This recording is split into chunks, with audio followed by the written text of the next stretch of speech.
৬৯,৭৯৪ ঘন্টা আপনি আয়না করেছিলেন। সেনাবাহিনী প্রধানেরও ডিজিএফআই কোনো নিয়ন্ত্রণ নাই। জাতিসংঘের human rights senior adviser Indian মহিলা একজন উনি আসছিলেন আমার সাথে দেখা করে এখানে। উনি আমাকে বলেছেন যে আমাদের জাতিসংঘের রেকর্ড ছিল ৭ বছর সর্বোচ্চ। তো তুমি একটা রেকর্ড করেছ পৃথিবীর ইতিহাসে। এটা আমাদের জাতিগতভাবে আমি মনে করি আমার সবাই বিতর্ক প্রবণ।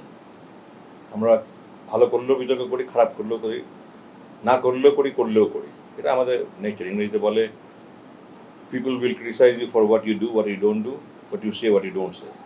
তো আমি তো বিতর্ককে নিয়ে কখনো ভয় পাই না। আমি যেটা ন্যায়, সঠিক, সত্য বলে মনে করি সেটাকে আমি সবসময় বলে এসেছি। বইটা আমি মুক্তির পর থেকে আমাকে অনেক প্রকাশক আমার সাথে যোগাযোগ করেছে। আমার বন্ধু বান্ধব, আত্মীয় স্বজন, আমার সেনাবাহিনীর সমসাময়িক যারা আছেন, সিনিয়র জুনিয়র, এছাড়া বেসামরিক অনেক পরিচিত সবাই আমাকে বলেছে যে এটা লেখা উচিত, মানুষ জাতির সামনে এটা আসা উচিত ঘটনা। কারণ এই ধরনের ঘটনা আমাদের দেশে এরকম একজন সামরিক কর্মকর্তাকে প্রথম দ্বিতীয়টা নাই। আর জাতিসংঘের human rights senior adviser Indian মহিলা একজন উনি আসছিলেন আমার সাথে দেখা করে এখানে। উনি আমাকে বলেছেন যে আমাদের জাতিসংঘের রেকর্ড ছিল ৭ বছর সর্বোচ্চ। তো তুমি একটা রেকর্ড করেছ পৃথিবীর ইতিহাসে।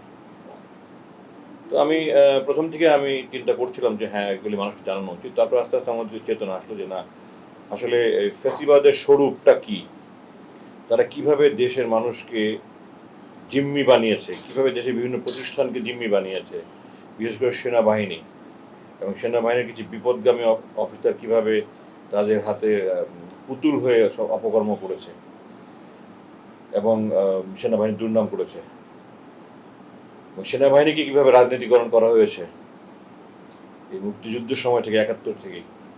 এগুলো আমি ভাবলাম জাতির সামনে আসা উচিত। কারণ এগুলো জাতি অনেক কিছু জানে না, অনেক কিছু জাতির অন্ধকার।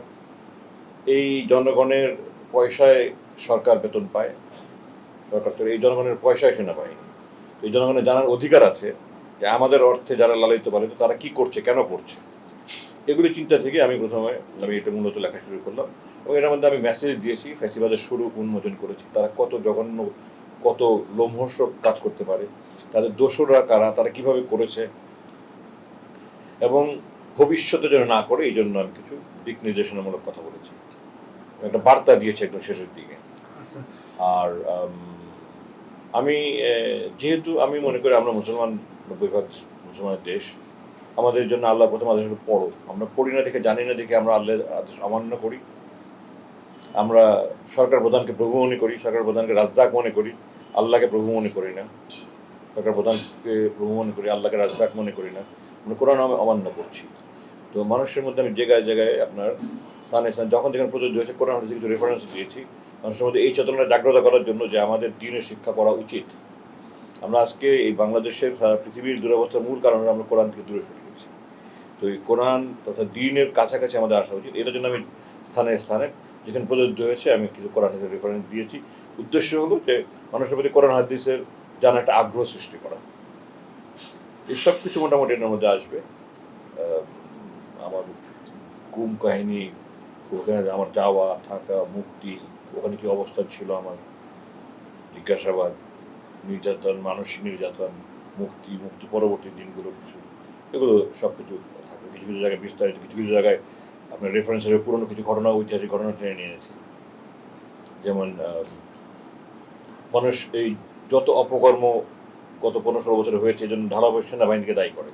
সেনাবাহিনী যে দায়ী নয়, এটা যারা সেনাবাহিনীর বাইরে ডিজিএফআই, এনএসআই, র্যাবে অফিসার আসে তারা করেছে, তারপর সেনাপ্রধানের নিয়ন্ত্রণ নাই। আমি পরিষ্কার দেখিয়ে দিয়েছি যে সেনাপ্রধানের টেলিফোনও আপনার ডিজিএফআই মনিটর করে, এবং ওইটা ঐতিহাসিক ঘটনার বর্ণনা দিয়েছি আমি। সেনাপ্রধান ৩ বাহিনীর কথোপকথনও ডিজিএফআই মনিটর করে, এবং এইটার কারণে ৯৬ সালে সেনাপ্রধান যে প্রথমে বরখাস্ত হয়ে পরে অবসর পেল, এটা ওই কথা রেকর্ড করার মাধ্যমে, ডিজিএফআই রেকর্ড করার মাধ্যমে আমি এটা তার প্রমাণ করেছি যে সেনাবাহিনীর প্রধানেরও ডিজিএফআইয়ের কোনো নিয়ন্ত্রণ নাই। এটা একটা গুরুত্বপূর্ণ বিষয় মনে করি, এটা আমি তুলে নিয়ে এসেছি।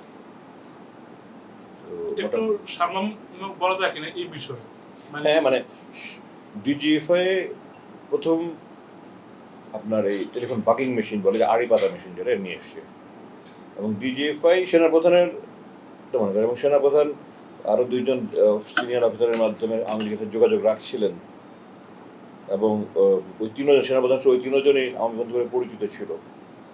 এবং এটা ডিজিএফআই মনিটর করে তখন কেয়ারটেকার সরকারের সময় 96 ওনাকে দিয়েছে, এবং তারপরে ওই দুইজনকে প্রথম অবসর দিয়েছে, সেনাপ্রধান মানেননি।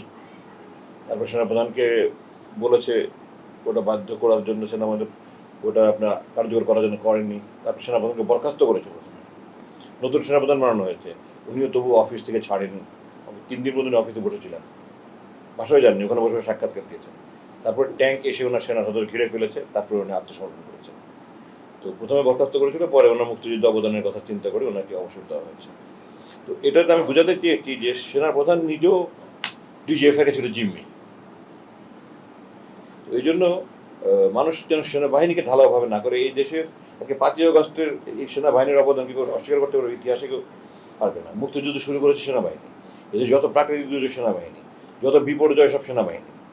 সেনাবাহিনীর কিছু অসাধু অফিসার যারা দলীয় আনুগত্য করেছে, যারা অন্ধভাবে প্রভুর হুকুম মেনেছে, নীতিনৈতিক বিসর্জন দিয়ে, তারা শাস্তি পাক। দুজন সেনাবাহিনীর সার্বিক সেনাবাহিনীর টোটাল জনসংখ্যা যদি দেখেন আপনি, তারা 1% না। তাদের জন্য পুরো আপনি সেনাবাহিনীকে মানে গালাগালি করা বা সেনাবাহিনীর বিরুদ্ধে প্রচারণা করা সম্পূর্ণ অনৈতিক। আপনি দেখেন 96 সালে সচিবরা মিলে জনতা মঞ্চ করেছে, ওই মখা আলমগীর, মঞ্জুর খান আলমগীর আওয়ামী লীগের মন্ত্রী হয়েছে।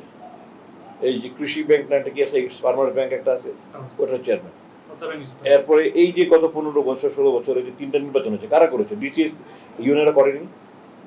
তো তাদের বিরুদ্ধে কেউ কোনো কথা বলে না। তো এত হাজার হাজার কোটি টাকা লোপাট হয়েছে, সরকারি ফান্ডের টাকা, এগুলো ডিসি ইউএনও আর জয়েন্ট সেক্রেটারি সাইনে যায়নি। তাদের বিরুদ্ধে কেউ কোনো কথা বলে না। তাদের বিরুদ্ধে কেউ কোনো কথা বলে না, এটা আমার অভিযোগ না। তাদেরকে গালি দেওয়া সেটা বলছি না। তাদেরকে আমার সেনাবাহিনীর বিরুদ্ধে কেন বলছে, এটা আমার প্রশ্ন। এটা ভারতের এজেন্ডা, যে সেনাবাহিনী এদেশে ভারতের সবচেয়ে বড়। আমি আপনাকে এক সাক্ষাতের আগে বলেছি, ভারত যারাই দেশে সেনাবাহিনী তাদের সবচেয়ে বড় শত্রু। সুতরাং তারা এটা মানুষকে সেনাবাহিনীর বিরুদ্ধে খেপিয়ে তোলার জন্য এটা একটা তাদের কৌশল। আচ্ছা, এই খেপিয়ে তোলাটা যে বললেন যে মানে আমি যদি কথার ফাঁকে কথাটা বলি যে তাহলে বাংলাদেশের সব সেনা প্রধানরাই ডিজিএফ এর কাছে জিম্মি থাকে আপনার কথা পেটে, যেহেতু 96 কথা বলছেন, এর মাঝে তো অনেকগুলো সেনা প্রধান গিয়েছে। তো ডিজিএফআই তো আমাদের লোক, মানে বাংলাদেশি, তো তাদেরকে আসলে নিয়ন্ত্রণ কারা করবে? তারা কাদের ডিজিএফআই সরাসরি প্রধানমন্ত্রীর অধীনে, কোনো বাহিনী প্রধানের অধীন নয়। সরাসরি প্রধানমন্ত্রীর অধীনে। প্রধানমন্ত্রী কখনো নিজে নিজে সরাসরি নির্দেশ দেন, কখনো ওনারা যে সামরিক বাজার তারা স্থির দিয়েছে তার মাধ্যমে দেন। তো এখন আমি ওই জায়গায় থাকলে কোনোদিন অন্যায় কাজ কোনোদিন করতাম, কারণ হাদিস আছে অন্যায় কাজে কোনো আনুগত্য নেই। যাদের ইমান দুর্বল, তারা মনে হচ্ছে আনুগত্য না করলে আমার চাকরি যাবে, চাকরি গেলে খাবো কি। যারা আল্লাহকে প্রভু না মেনে, তারা প্রধানমন্ত্রীকে প্রভু মেনেছে, তারা চাকরির জন্য করেছে, তারা আল্লাহকে রাজ্জাক মনে করেন, রেজাক দাদা মনে করেন, প্রধানমন্ত্রী করেছে। এটা তাদের ইমানের দুর্বলতা। ইমান যদি শক্ত থাকতো, ওটা কোনোদিনই এমন করতো না। আমাকে দিয়ে কোনোদিন অন্যায় কাজ কেউ করাতে পারেনি, কোনোদিন কেউ পারেনি। তো এই জন্য এটা বাহিনীর দোষ না, ওই অফিসারদের নীতি নৈতিকতার দোষ, তাদের দুর্বলতার দোষ, তাদের অসাধুতা। কিন্তু এটার জন্য বাহিনীর সার্বিকভাবে কোনো দোষ নাই। এবং এই সমস্ত অপকর্ম হচ্ছে সেনাবাহিনী কোনোটাতে সরাসরি জড়িত নয়। সেনাবাহিনী অফিসার ব্যক্তিগতভাবে কিছু জড়িত, কিন্তু সেনাবাহিনী সার্বিকভাবে এটার জন্য ওটাকে সেনাবাহিনী প্রচারণা কোনো সম্পূর্ণ অনৈতিক। আচ্ছা, 2908 ঘন্টা সম্ভবত, 8 দিন, 8 দিন, সরি 69,794 ঘন্টা আপনি আয়না করেছিলেন। এত বড় একটা সময়কে আপনি একটা পচ্ছদের ভেতরে কয়েকটা পৃষ্ঠা দিয়ে আপনি, এটা তো সম্ভব না কখনোই। এটা তো মানে প্রায় 70,000 ঘন্টার কাহিনী লিখতে তো 70,000 ঘন্টা শেষ হবে না। আলোচ্য বিষয়, মানে সবচেয়ে গুরুত্বপূর্ণ বিষয়। আমি সবগুলি কিছুই টাচ করেছি, সবগুলি কিছুই টাচ করেছি। যে আমাকে কীভাবে আমাকে গুমের আগে তারা কীভাবে অন্যায়ভাবে বরখাস্ত করেছে শুধুমাত্র রাজনৈতিক দৃষ্টিকোণ থেকে।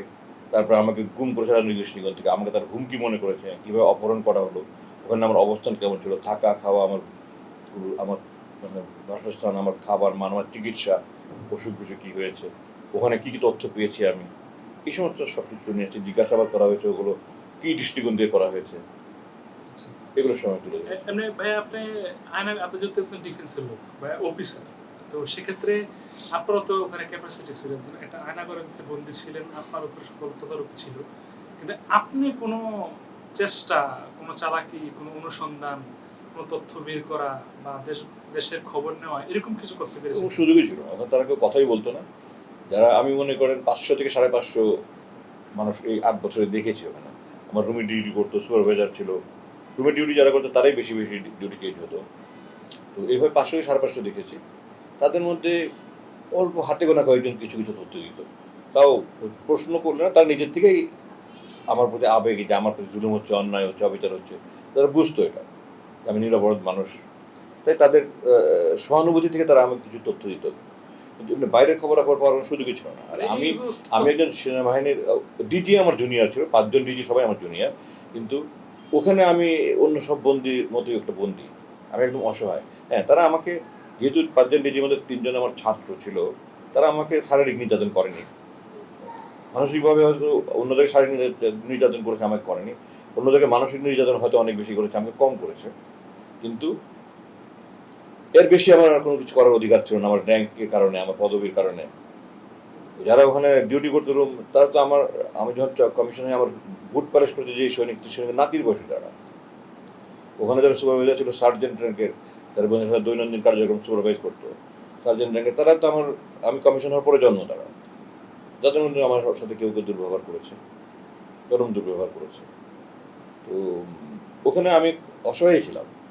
তাহলে আমার র্যাঙ্কের কারণে, এবং আমি যেহেতু প্রথম থেকে জানতাম যে আমি ডিজিএফআই এর আন্ডারে আছি, এবং যেহেতু জানতাম যে এটা 3 বাহিনীর, এই জন্য আমরা একটু মানসিকভাবে একটু শক্ত ছিলাম আমি, যে তাদের মাঝে মাঝে তাদেরকে আমি প্রয়োজন ধমক দিয়েছি।